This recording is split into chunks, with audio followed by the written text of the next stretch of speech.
Mount Rushmore of pussies. Red from Maine. Ziggy Robinson. Right. Steve from Gloucester. Daver from Hull. All right, we're back. It's Tuesday night. The golden run of Mount Kirkmore continues. We are with Blind Mike Project on Patreon. Blind Mike, thank you for joining us tonight for the, what is it? What's the topic? Topic is best show bits. Best show bits, yeah. I thought it was best caller bits, right? That's what I prepared for, anyways. That's fine. You can do that too. It's all about the same. It's about the same thing, anyways. All right. Well, Is it? I guess that's what I'm doing. Oh. I think I've got a bunch man. of call bits. I've got a bunch of call bits on mine too, so that works out. I can That's do what call we bits said in the too. Ron. You said to me, "What about best caller bits? Is that easier?" And I said, "Yeah, that's good." Ron, we got a reputation of being the professional show here now that Quantum Kirk he is did gone. say We that gotta works. keep that up. Yeah, I could wait. Can I just can I list off my honorable mentions for the other one? Honorable mentions. We Well, haven't even I'll started. tell you why so you guys threw that out to me, the best bits in general. Yeah. And that was a tough one for me because I heard how you guys did the worst bits, and it was funny how you know, Kirk thought it was funny that you talked about his mental illness and all that stuff. But for best bits, it was tough because the example McFussdaddy gave me was like Justin being a pedophile. And like the idea that that's a bit, I felt was irresponsible to like the victims and their families and that stuff. Like we can joke about it all day, I guess. But the idea that that's some sort of joke inherently, I think is dangerous. You see what I'm saying? Well, you also do. didn't have to draft that. I know. I'm just saying things like that. Like I don't want to joke about Dave's mom being because these are very serious things, you know? Yeah, pedophilia is pretty. He did have that Right. Claire's gift card in the back of his car when we rode around, so I don't know why he That's would right. have that, but that was there. Yeah. All right. Well, All right. we'll go ahead and Hold just on. get Can to I it. just let me just rattle off 5 of these that I had that I thought were funny. Okay. Cullinan mom being a drunk, Cullinan sister being retarded, Cullinan dad being short and gay, Cullinan brother being gay, Cullinan son being scared and gay, Cullinan father-in-law being in love with a fuck doll. And There a seems to be a man. theme. Were you a big Cullinan guy or an anti-Cullinan guy? No, I love Cullinan, but like I was just thinking about it. I was like, well, his whole family got kind of slandered here. It was just, I don't know. It was funny. That was on my way home, so Yeah. I guess we're not doing that. I don't really know what we're doing, but it's best some kind of bits from the Kirk Minahan show. Caller bits. Color bits, just bits. Good. Mike goes first because he's Yeah, most influence on this topic. Informed. We can switch to any bits and I'll just use mine. yeah, just all kinds of bits. Okay. All right, Mike, then me. I think. Yeah, Mike, me, then Ron. All right. So sweet. Yeah, we can go ahead and get it popped off, Mike. Okay, so for me, I'll start by referencing something that Beanbag Ron just mentioned because this was on my list of caller bits. Dave's Fuck Doll Emporium, where particularly his first call, I think, is one of my hardest laughs ever on the show, where just the idea that Dave's children for a moment would think, oh, grandma's back when they open the fuck doll. was such a ridiculous idea to me. And that they would present it to him at Christmas with the whole family there. Like, now I'm laughing about it, thinking about it. So Yeah. that's one of my favorite bits ever. You know, I think Dave's mother-in-law's dead guy kind of falls into that category, but the fuck doll emporium specifically, to me, is on my Mount Rushmore. That's a great pick because I think he calls in. And the guy that calls in doesn't even own Tony's Fuck Doll Emporium. I was just gonna say that. Yeah, Yeah. no, he's a regional manager. No Yeah, respect he's for like, himself. oh fuck, I can't remember the name. Matt's Fuck Doll Emporium, but he's Yeah, not Matt Matt. from Tony's Fuck Doll. Yeah. Oh yeah. Oh, good pick. Yeah, that's a good pick. Hot start for Mike. So I'll go ahead and jump to my pick. So I didn't do I've got some call bits, but I'm gonna go with one of the bits where Kirk said that these sponsors could cure illness, like Gitroman. If you rubbed it on your eyes, Mike, it might cure your blindness, or if you ate it, it'd cure your cancer. Yeah, and they didn't seem to like that at the time, but we don't know that that's not true. Like, has anyone tested it since? No, This is I again haven't. where I say the bits get dangerous, is we don't know that that's not true, you know? I'm sure it is. It's a medical like wipe. I don't know. Right. You I don't still see why it wouldn't be, really. You should have tried it. What's the harm? Oh, Mike, that brings me back to when you did the NPR voice of Ketro Man. Oh, very funny. Also a good bit. Spoiler. But that's why Get Roman ended up leaving, right? Like they were pissed off about that. They didn't want to play into that at all. As far with that stuff, I know as much as you guys, so I just know what was said on the show. But it seems like that's what happened, basically. Yeah. I guess it was right when they were first getting started, and then some guy with a huge podcast is like, "Oh, this will cure cancer if you just eat it." It probably wasn't the best thing. Did he really say if you rub it on your eyes, you will become unblind? I think it was just like a throwaway line, but I guess I think with anything medical like that, maybe they take it very seriously. I don't know. It seems like such an obvious joke. Like there's a blind guy in studio. Right. I'm not Like, gonna think that. So that seems like such a ridiculous thing to take seriously. But I'm not in that world to know how advertising works, really. But yeah, that's a good pick. That was a very funny bit. Yeah, one of my I guess favorites. they wouldn't want to deal with the headache if someone like complained about how they're still they still have cancer and they tried eating it. You know what? To McFuss Day, that's a good pick because like I have a hard time thinking like all the way back. Like I like when people bring up old stuff like that because it's something I never would have thought of. You know, Oh, yeah, so much well, on a show like this where it's 3, 4, 5 days a week. Like so much shit happens that you forget some of that stuff. yeah. I mean, what they say is like 20 hours a week or something. I mean, that's like a part-time job. Just listen, and then all the extra stuff. So, Right. Yep. Ron, number 3. All right. You can veto this if you want. I don't know if this qualifies as a bit because it's real, but whenever it happens, it was very funny at the time. Is Steve shitting on school teachers and state workers? I'll accept it, but I think that's very real. Like those are definitely his opinions. But when he would go off on those tirades, it was just fucking hilarious. Kirk would crack up every time. It was so fucking funny. Well, he's got a point. The teachers get so much time off work, and all they do is bitch about how hard it is. It's like, damn, you'll get 2 months off a year. So now I'm with Steve on that one. Steve's a very funny voice. Like, I hope Steve gets big in that world because he's a rare guy where like he can make fun. He understood why that was funny, even though it was his real thoughts. You know, Yes. like look at someone like Jerry. Like takes himself so seriously. You know. Yeah. Oh, well, absolutely. with the weed triad's getting taken down as we speak right now. I think they're out there arresting a lot of people. Damn straight. Yeah. So I'm all going right. now. No, Ron Snake's Oh, it's back around. snake draft. All right. Oh yeah. All right. All right. This one's not as fun, but I'm gonna say like, calling a random number on the show, like when he just impromptu. All right, call that place. Yeah. Call my brother, whatever. Like I don't know. I just love that when they. Would that fall under like just calling a diner or a grocery store? Yes. Because Yep, some I great. think That's some the 50s diner came out of that. Yep. the, Magnolia. The dude from Louisiana, Jake from Louisiana, maybe. Yeah. The guy he was like a one-off, right? But he had a great appearance if I It was remember. right before COVID. Yeah, it was right, and then they had a Yeah. huge Mardi Gras party like the week after. Yeah. Yeah, that's a very good. And that all happened, as I remember. You guys will probably remember better than me, but I think that happened because that show Kane, that morning show Kane in the Morning, whatever the fuck he's dead now. But he had a Oh, wow. bit. It was like, "What are you doing today?" or "What's Yeah. happening today?" or something like that. And it was obviously fake because yeah. people aren't just going to call in and be like, "Yeah, I'm on my way to work." Or they called people and were like, "Hey, what's going on?" So Kirk was like, "Let's Yeah. try that right now," and I think that's how that all started.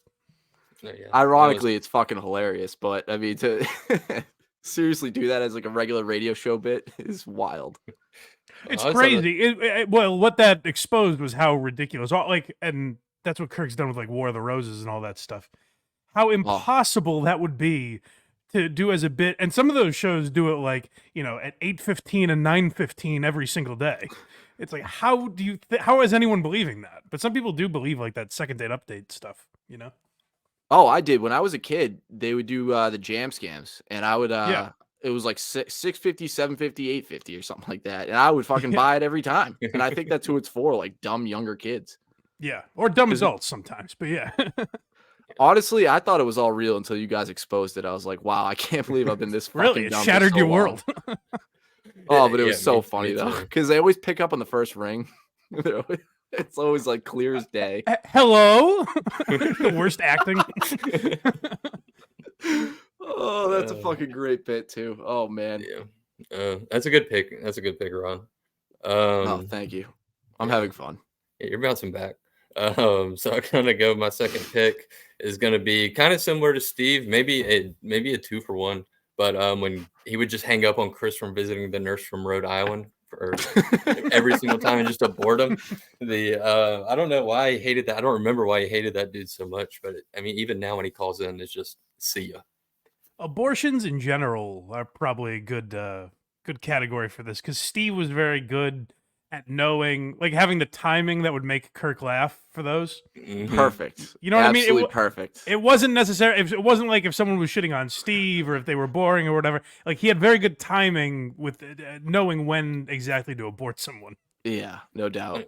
Coleman needs to make something new. He gave us that Harry Potter thing, but I don't think it stuck. It died a little bit, yeah. We need like an immigrant getting cut up on razor wire or something like that. I don't know. But that's what's tough about trying to redo that shit is like that was such Steve's personality to like fuck with the Minifans, whereas Coleman doesn't have that really. He seems like he's a gentler soul, you know. He's just a Yeah, nice I think he's molding though. He's getting there, but just Steve already had that like in the bag, and you knew after a while when the abortion sound was coming. Yeah, And yeah. Or you were hoping for it at least, yeah. Yes, yeah.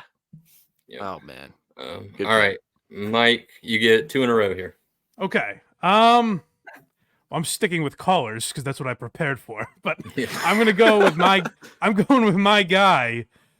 But definitely my favorite caller is the Nicolas Cage caller. Oh yeah, you love him. He gets me every time because his tie-ins are so well thought, like the prep work he does for those calls, where he ties in, again, it's perfect delivery because the tie-in works, but it's also so absurd how he would link Nicolas Cage to the 1983 Masters. It doesn't make any sense. Yeah. But on so, like he makes it make sense. He's an excellent caller, I think. He did fuck up once. I think he tweeted or something like saying, "Hey, I'm the Nicolas Cage guy" or something like that. Oh, that's not cool. He never. Yeah, that was a breaks bad move, but I hope he learned from that because he's definitely my favorite caller. Yeah, he hasn't called in a while. Do you have any insight on why there hasn't been calls the last couple of weeks? Maybe they were just getting like no good ones were coming in. I don't know that there was a reason really. It just seemed like the shows kind of flowed for whatever time. I don't know. You'd have to ask Kirk, but it didn't seem like it was an intentional thing. It was just that the shows were going along smoothly enough, and then it happened to be 2 hours or 2.5 hours, whatever. But Yeah. I don't know. Right. Yeah. I think it's just Yeah. a feel thing for him. I don't know. Maybe. Yeah, I know yeah. that's I a think that thing. kind of happened where it's like there might be 3 weeks where he doesn't take calls, and then where he takes calls every day for a little while. I don't know. Probably just how he's feeling. Yeah. Yeah, that's a Well, great caller. Good pick. Yeah, no, that's solid. I want to hear him again soon. And it always cracks me up when you crack up. When he I think pops they're on. kind. I don't even know if Kirk likes them. They're kind of just for me at this point. Yeah. I think he might like answering the trivia, but I don't even know if anyone else finds it funny other than me. But I enjoy it. If he ends up being Jerry's uncle, that's bullshit. That'll ruin it. That'll really shatter my heart. But His Yeah. uncle's just doing every single call. He could very well could be. that would be a great bit if every caller was Jerry's uncle. He's on the Kevin, payroll. he's Trump. Yeah. Ugh. All right, Mike, you again. Oh, that's right. So I am going to go with. Let me think here. How did I have these ordered? This wasn't next on my list in order, but I'm gonna go with we just mentioned Jerry's uncle. Honestly, I love the idea of Kirk's landscaper. I thought the idea that Harry was fucking some woman, some married woman, and he's calling in kind of pleading with Kirk, like, will you make this stop? That was very funny to me. I'm discounting the fact that the guy ruined it, or Andy Mayo ruined it, or whatever happened.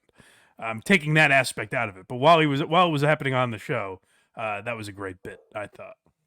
Yeah, I agree. He's been an all-time caller. That's an all-time bit caller, I think. You just have to think some poor like immigrant guy standing on the side of the street, like Mr. Minahan, please Please tell Harry to stop fucking my wife. Yeah, no, that's funny. And he played it beautifully. He wasn't angry. He was like, if you could find it in your heart to have this young boy fucking my wife. He's like the Sopranos landscaper. He's exactly that guy. Yeah. Oh yeah, yeah. Oh man, that's a good one. Good pick. Rest in peace. Yeah, sad. For my third one, this one's one of my favorite ones of all time. From the Magnolia trip, where Kirk said that you just were sitting in your hotel room staring at the wall, sucking on almonds. The sucking on almonds for some reason, just the image of you like grabbing one almond at a time out of the bag. Listen, I had other food items with me. Nobody saw him. Justin didn't even see him. Just the almonds, for whatever reason, took off. But yeah, that was. That is a good bit. I wouldn't have. That's another one I wouldn't have thought of. That was funny. I mean, and again, technically not a bit because I was doing it, but you know, well, the best bits are rooted in truth. I think. Yeah, that's true. That's a good point. Yeah. Yeah. Well, the bit is just him harping on it. And whenever he references Magnolia, it's always you in your room by yourself in the dark, just demolishing almonds. Just afraid to go out in public. Yeah. Oh man. I'm going to need a massive, for whatever this 2-week trip is, I'm going to need a massive. Well, I'll tell you a sponsor. I'll tell you a little inside bit that I don't know if it's ever come up on air or not. Okay. But now Justin does his own bit where every time he buys, when him and Cullinane drove up to Madawaska, he bought like 30 bags of almonds, smoked almonds, flavored almonds, all different kinds. And I was like, oh, okay, thanks, man. I don't think I had any. Like it was just for no one, and he just wasted his money on almonds. Oh my! I might have. You know what? I take that back. I might have had some of the smoked almonds, but it wasn't worth it. I guess is my point. Do you think it was a bit, or do you think he was like actually trying to like do something nice for you? At its core, but he knew I wasn't going to eat 15 bags of almonds. That's true. Oh, that's why Justin's the greatest. He's the best. That's funny. Can I mention something about Justin? What your thoughts, Mike, on is Justin has he changed a little bit since he got hired, like his tone and demeanor? I haven't. How do you mean? I don't think I've noticed that. Like when he mentions weird things, and he like his voice like kind of cowers down a little bit, like almost like a woe is me type of thing when Kirk's a little too hard on him. Where before he would come in as a guest and he would be a lot more boisterous and wouldn't take himself too seriously. But I haven't noticed that really, but I would also say you have to remember like he was in twice a month, if that. Yeah. You know what I mean? Like now you're hearing him every day, so you're just getting all aspects of just like there were times with Justin where I've said this a bunch where I'm like, is he pissed at me? Is he mad? Did I do something to offend him? Whatever. But and he'll tell you like that's just how he is. Like somebody he can get moody sometimes or come off as moody. But I don't think there's actually anything wrong. It's just kind of his demeanor. So no, I personally haven't noticed that. You could be onto something, but I just haven't caught it. Yeah, no, I just wanted to ask you because I know you're the Justin Whisperer. So I hope he's not changing. I'm a Justin guy. I love Justin. I think he's just back on the show full time now. Like he was around, but he wasn't in every day. So he's just refining his footing on the show. But no, I don't think it's woes me either. But he's still the greatest. Yeah, this is a pro Justin show. Yes, and that was just me buying time to think about my next pick. And I will go Big Dick Dan Rappaport caller. I know he got a little oversaturated, but at the beginning. When he that was like an honorable mention of mine. He didn't make the cut, but I liked the idea that he would like talk shit about Kirk's bets was very funny for a while. Yeah, and like shitting on him, being like, "Oh yeah, I got a front row at the Masters. Like, where do you got? Like, they let me do whatever I want at that place." Yeah, that guy was very funny, and then it got to a certain point. I don't know if this was a bit in itself, but it got to a certain point where like he couldn't even get through his calls because he was laughing so hard. Yeah. But he was doing the bit where he called as 4 or 5 different characters too. I mean, he was everybody for a while. Yes. Yeah, a little while. All right. Thank you. Who else did he call in as? Where Kirk would be like, "Oh, thanks, Dan Rappaport." Who was it? I don't know this, but he sounded an awful lot like Nipples. Yes, Nipples. So I don't know that for sure, but oh yeah. He's a funny guy. But yeah, he's got to get his shit together. All right, I'll round it out a little chalk here, and it's got to be the Trump caller. I mean, the guy is fucking gold. Every time he comes on, it's appointment listen. I think he's pound for pound the best caller. Comes in prepared, doesn't break. I think he's easily the best caller, and he was on my list, but I didn't know if it qualified as a bit. But something that I would say, if you didn't accept it, then I would have said the bit that Trump does when he calls, when he just his delivery on things, like he did it with me too. I think probably with "Why You Laughing," but I don't remember the line that he used. But the first one I remember is when he called in about Kevin, edgy Kevin, and he goes, "I don't know if you know this, Kirk. The Mets, they're not very good." Oh yeah. And he did something similar with "Why You Laughing." I can't remember, but it was very funny. And so that thing of just taking something that came up on the show that seems obvious but hasn't been mentioned yet is very funny. It was like, Kirk, the Mets are good this year. Can you believe it? That's right. I would have paid for a Trump call today from the Mamala and Dad and stuff from Coleman. That would have been Oh, good call. Yeah, that's true. But, You know, it's it's the Coleman old tweets thing. I think is kind of lame, like getting dug up. But I mean, god damn, like it's just one after the other. It's just damning. Well, like, I would agree with you if it was like jokes taken out of like again, if we like yes, yeah, truly wanted Gus fired for old tweets or something, that would be. But it's just like busting balls. It's the same thing Justin did with all my cringy tweets at the 98.5 guys, where it's like, sure, I could argue like I don't talk like that today, and I did 8 years ago or whatever. But Yeah, it is 100%. douchey and gives me fucking chills, which is exactly what they're trying to do. So it's very Yeah. funny when you're not on the receiving end of it. You can see how funny it is. You know. Oh, 100%. I think that's great instincts by Justin too to just bring that up and be like, yeah. how is your favorite podcast? It's because I got high, because we got high or something. It was so bad. Yep. All right. Well, I'll make my number 4. And Mike, I'm sure this is an old one, but I'm sure that you'll remember it. It's one of my favorites. Give us a lot of content. It's that you were just constantly banging your mom like all the time.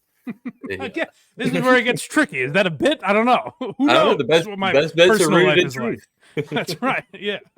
Sorry, I missed And- that. My dog was barking. What'd you say? Mike, Don't Mike make him was say it banging his again. mom. What is it? Mike's mom? Yeah. Oh, and, yeah. And the interview that you did with her, was it on Thanksgiving, before Thanksgiving? I've thought about like Thanksgiving night. Yeah. Yeah, I've thought about if I would have had to do that with my mom, how I would explain it. I still don't know. But yeah, that still makes me laugh. Give us a lot of Kevin from Bristol content too. It Was sure that the, did. Yeah, he really enjoyed that. I actually don't know if I did explain it right, because afterward she was like, "I didn't know I would be on camera or anything like that." And I was like, "Oops." Sorry. Now I guess. Did you have the shames after you did that? Like, were you just like, oh my God? Like, that was. I feel shame after pretty much everything I do. So, Yeah. Except for I'm- Quincy on Tuesday nights or Tuesday afternoons. Go check that out. Yeah, there's nothing to be embarrassed about there. Quincy's good. Quincy's good. Everybody come watch it. Yeah, it's McFuss Fuss's favorite Daddy's show. McFuss Daddy's one of the biggest Clug maniacs there is, so I appreciate it. That's right. my Well, that turn? rounds me out. Yeah, you get one more. This is my last pick, huh? Let's see. Because I was gonna go with Trump also.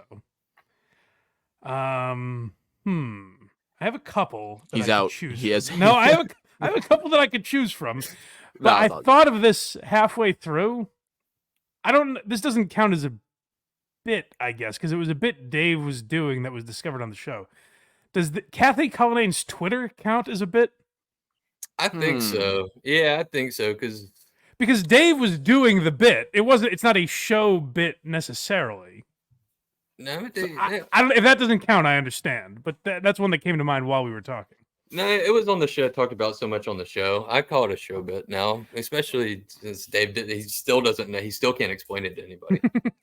But the other one I thought of as far as callers go was Billboard charts guy, where Oh. I first of all I like that people hated him. I like that Kirk would just take his time with it and drag it out as long as he could. But what I really liked with him was that early on he kind of got away from this, but for a while, Kirk would give his answer, name some '80s song or whatever it was, and then you'd get a little peek behind the curtain where Billboard charts guy would go, "That's actually Billboard charts guy favorite song on that album." Like, ooh, I get to know a little more about the man. That's exciting. Billboard charts I guess guy's I'll throw wedding Billboard song. charts guy on. What was that? It was like, yeah, actually, that was Billboard charts guy's wedding song. Yeah, right. Yeah. My senior high school class danced to that song. I'm very excited. We saw a Billboard chart guy on when they did the long stream for Black Friday, and he does not look anything like you think he would. Not at all. I thought he was gonna be a hippie. Yeah, no. See, that's another guy that should have stayed a caller. I like learning little tidbits about him through his trivia. I don't want to know too much about the man. The one time I was in, he called in, and Kirk was trying to name like a George Harrison song or something, and I said a Beatles song, and the disgust on the reaction from Billboard chart guy, he was like, "Oh my god." Billboard chart guy doesn't like that song. No, it wasn't even a Beatles song. It was I don't know, whatever. You can feel it in your bones. Yes, well, that's it. I've got a few honorable mentions. I'll run through those real quick.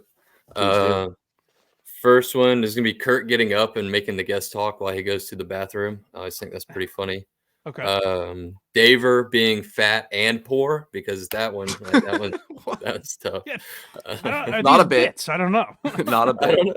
The Coleman being a good producer and Justin being a pedophile. Those that was on your worst bits list. I know I've told you I've done a 180 on Coleman, whatever it is. I like Coleman now. Like I'm in the Coleman camp.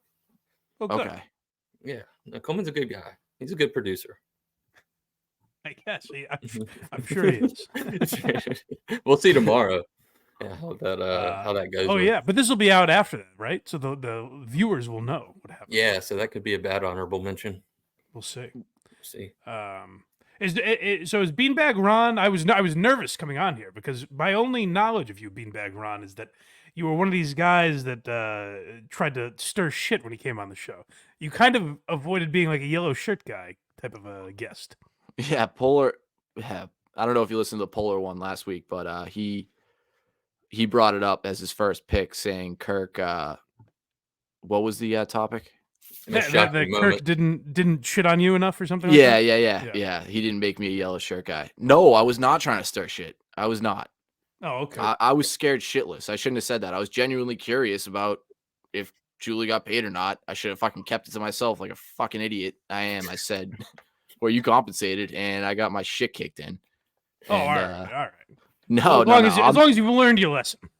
Yes, I'm not a show hater. Does Kirk still like me? No, but that's okay. Good. Yeah, you're the new Kevin from Bristol, just about. Because Kevin Bristol's not hated anymore. We'll see. Yeah, but that was also a bit. Was it again? Was it though? Who knows? I don't know. I have a couple honorables. Okay. Kirk pretending to care about Mike's Patreon when he brings it up. You should have said that. That's a funny one. Yeah, I didn't want to piss you off too bad, but I mentioned it. Why? No, that wouldn't bother me. Calling in unnecessarily cursing, like what he used to fill in. Oh, that bitch. Oh, you're right. You mean like before it was a staple of him more so before. I think that we just got used to him talking like that. Yeah. But yeah, I forgot early on it was a thing where it just seemed unnatural where he's like this cocksucker. Fuck this, fuck that. Get this fucking thing over here. He was trying to do the Mercedes pitch to Kirk. He was like, so let me fucking tell you this. I'm going to have you at 2 million fucking listeners. Oh, man. He's like, Cullinane is kind of like the guy from, do you ever see the movie The Goods with Jeremy Piven? I don't think so. No. He's kind of like that character. He's just an angry car salesman. I'll have to check that out. Great character. I love Cullinane and Steve. Yeah. I also think, oh, sorry, go ahead. No, it's all right. You go. I was going to say, because I was thinking of callers too. Greg Hill was one I thought of that kind of drifted away, but he was consistently pretty funny. And Bernie Kosar was the other one that I thought of, who was being obsessed with the Challenger. Like, again, the idea of that was funnier than the calls even, maybe. He's Yeah. my all-time favorite. I have his phone number. I might try to get him on this program. I don't know if he will do it though. You have Bernie Kosar's number? Yeah, Oh, sick. I got some numbers. I got Bill Why? Belichick's number if you want All right, next guest. it. Um, Steve being a Nazi, Coleman being gay. That was yeah. Oh, Well, one thing I will say is Coleman may have dispelled the gay, unless he's just overcompensating. But he's clearly trying to fuck women on Twitter. that much is clear at the very least. maybe I don't know. It's a weird time. Then there's a lot of gay stuff going on. what does he It's love? true. Big tits now and fucking asses. That's a good point. It might be Double something a gay Ds. guy would do. Yeah. Yeah. Mike, do you remember your childhood best friend or something called in? It wasn't him, but it was his name, and he called Vince in. Spagnolo, I believe. Yes. Was it? Oh yeah. I've tried to go back and find that call where you just like were uncontrollably laughing. That was great. There was that one, and then there was one recently where a guy calls in and he goes, "Hey guys, it's John Meisner from Westfield State." Oh yeah. And the room does like Yeah. Kirk doesn't know what the fuck he's talking, and I just start laughing because I'm like, that guy. I forget if I explained it on the show or not, but that guy was the Dirty Mike and the Boys was the lead-in to a program called Meisner and Zelich, hosted by John Meisner, and I forget what Zelich's first name was, but he was this guy. He was a very bizarre guy who creeped on girls, similar to the way Coleman does on social media. And the last I heard of him, he was living in the woods. And so for someone yeah, just you pulled mentioned that. someone that I guess went to Westfield State, pulled that name out, and it was very funny.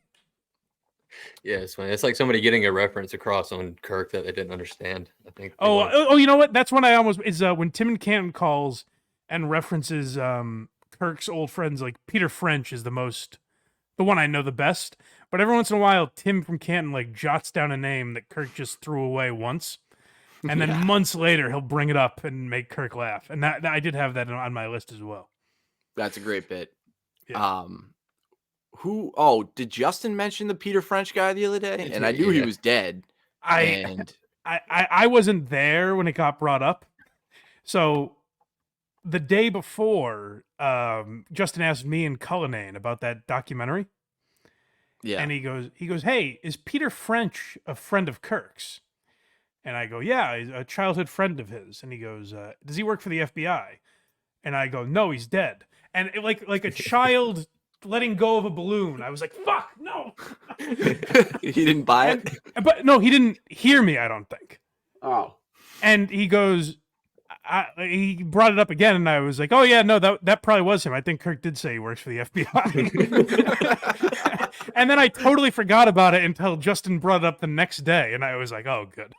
It's revenge for his almond prank. I knew Yes, Kirk that's was going right. to play the long game on that too. I was like, Send him a Justin, link, No, yeah. no. Linked his obituary. Yeah, that's funny. Oh, good stuff, guys. Good stuff. Yeah, well, I think that does it for us. Everybody go subscribe to the Blind Mike Project for trying to get Mike over 1,000 Patreons. Give him the Mount Kirkmore bump. Let's get him up. Thank you, guys. Yeah, let's Yeah, bump him. anytime. But yeah, thanks for coming on again. Everybody will be back. All right, That was thanks, fun. Mike. Thanks for having me, boys. Thank you. Yep.